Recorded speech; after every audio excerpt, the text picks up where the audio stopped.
എന്റെ കാറിന്റെ അവസ്ഥ നിങ്ങൾ കണ്ടപ്പോൾ മനസ്സിലായിട്ടുണ്ടാവും.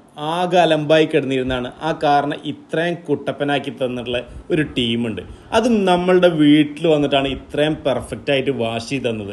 ഏതാന്നല്ലേ, ഇന്ത്യയിലെ തന്നെ largest door step car wash നെറ്റ്വർക്കായ പെക്സയാണ് നമ്മളെ വീട്ടിൽ അതല്ലെങ്കിൽ ഓഫീസിൽ എവിടെയാണോ നമുക്ക് കൺവിൻസ് ആയിട്ടുള്ള സ്ഥലം അവിടെ വന്നിട്ട് വാഷ് ചെയ്ത് തരും. അതും നമ്മൾ പറഞ്ഞ സമയത്ത്. അതാണ് ഇവരുടെ ഏറ്റവും വലിയ പ്രത്യേകത. 100% കസ്റ്റമർ ഡോർ സ്റ്റെപ്പ് സർവീസാണ് ഇവർ പ്രൊവൈഡ് ചെയ്യുന്നത്. 399 രൂപ മുതൽ ഒരു സർവീസ് സ്റ്റാർട്ട് ചെയ്യുന്നുണ്ട്. പെക്സ എന്നുള്ള ആപ്പ് വഴിയും താഴെ കാണുന്ന ഈ നമ്പർ വഴിയും നിങ്ങൾക്ക് ഇവരെ കോൺടാക്ട് ചെയ്യാവുന്നതാണ്. ഇവരുടെ സർവീസുകൾ വരുന്നത് ഡോർ സ്റ്റെപ്പ് കാർ വാഷ് വരുന്നുണ്ട്, സ്റ്റീം സർവീസ് വരുന്നുണ്ട്, interior cleaning, AC cleaning, headlight restoration, polish, waxing, ceramic coating, അങ്ങനെ ഒരു വെഹിക്കിളിന് എന്തൊക്കെ വേണോ ആ കാര്യങ്ങളൊക്കെ അവർ പ്രൊവൈഡ് ചെയ്യുന്നുണ്ട്. ഞാൻ എന്തായാലും ഇവരുടെ സർവീസിൽ ഹാപ്പിയാണ്. നിങ്ങളൊന്ന് ട്രൈ ചെയ്ത് നോക്കുക, എന്തായാലും ഹാപ്പി ആവും. നിങ്ങളുടെ ഫീഡ്ബാക്കും കൂടി ഒന്ന് എഴുതി അറിയിച്ചോളൂ.